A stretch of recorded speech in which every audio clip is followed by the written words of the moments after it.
It's Saturday afternoon, and basically we've managed to get chores done and do some hay today. Yeah, we got another load of hay. So. Yeah, and on that note, we've decided, because it's actually relatively nice, we're going to go back and do a little bit of apple tree pruning. We're going to go back and see what we can kind of clean up on some, at least the lower branches, I think, and make it easier to get into them to do chainsawing later if we happen to have enough time. But just some simple pruning. So but yeah, we're not getting too over ambitious, that's for sure, because I think it's going to be difficult to get all the apple trees pruned before it's too late.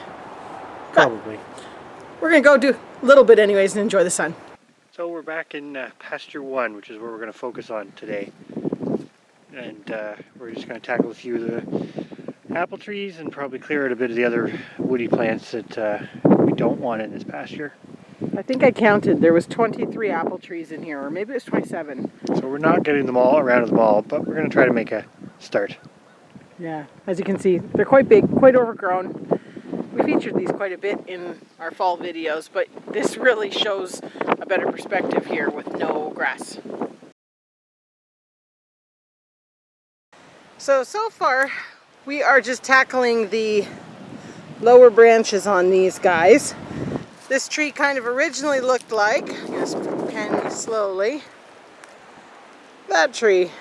Lots of branches underneath, really hard to get under.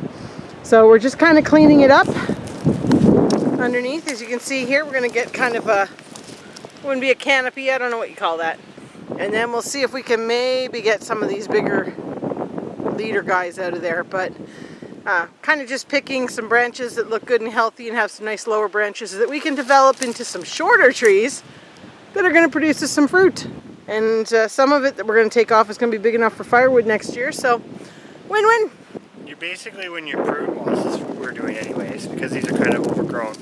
Part of it's just trying to get some of the underneath a bit more open, so you get more airflow, and then you're looking for a lot of the branches. You want branches that go more horizontal instead of vertical.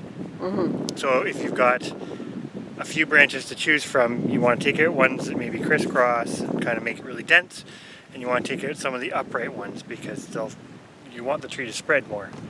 But you can take quite a bit off. We haven't taken very much yet. No. So we're going to keep going on this one and then see if we can get to another one. So that's what she looks like at the moment. Alright, so hopefully you can see this fairly well, but we've taken quite a bit sort of out of this one. And really, the big part is we've kind of opened up the canopy a bit, and you've got the branches that kind of go out to the sides. Now, there's definitely more pruning to be done on this, but I think for today, we're going to stop there for this one. This side's a little bit, this side of it's a little bit heavy, but we're going to go to the next tree, which is this one, which you can see is quite dense. And I don't know if we're going to take it out today, but this is a European buckthorn, which, as a side note, we probably will never win the war against them, but it's not something we want a lot of around the property, and we're going to selectively remove them from the pastures as we kind of go through. But this should really help with airflow and I don't know, just overall growth of this tree. Like I say, we might come back, I don't know, we may not come back next year, we may give it 2 years, just, you know, see what it does and kind of go from there, but it should really help a lot. Well, so far 3 somewhat down. 24 more to go. In this pasture. In this pasture alone, we have 27. We took out, what, 2 or 3 so far. There's probably a couple others that we'll take out completely. They were just small ones. Yeah. They were competing with the bigger ones. Just sort of a quick view from the other side. That's the tree there that we really blitzed out. It's going to grow beautifully, I think. Still a bit more to go, but we'll see how it goes in future years. And then that's our one that we've kind of left tall, as you can see from this side here, for fodder for the animals. And the next one over going. But we still got quite a bit more. This guy right here we really want to get pruned up because it had quite nice apples, as did that one there. So those will probably be next on the list. And it's also led to a huge brush pile that we're going to have to do something about.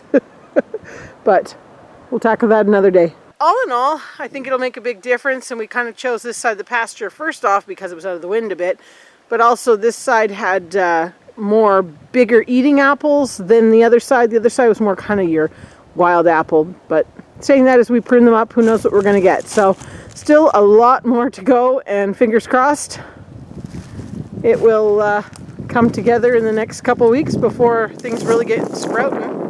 Well, and we've got so many apples, if we prune them in sections, we'll never not have apples, so it works out pretty good.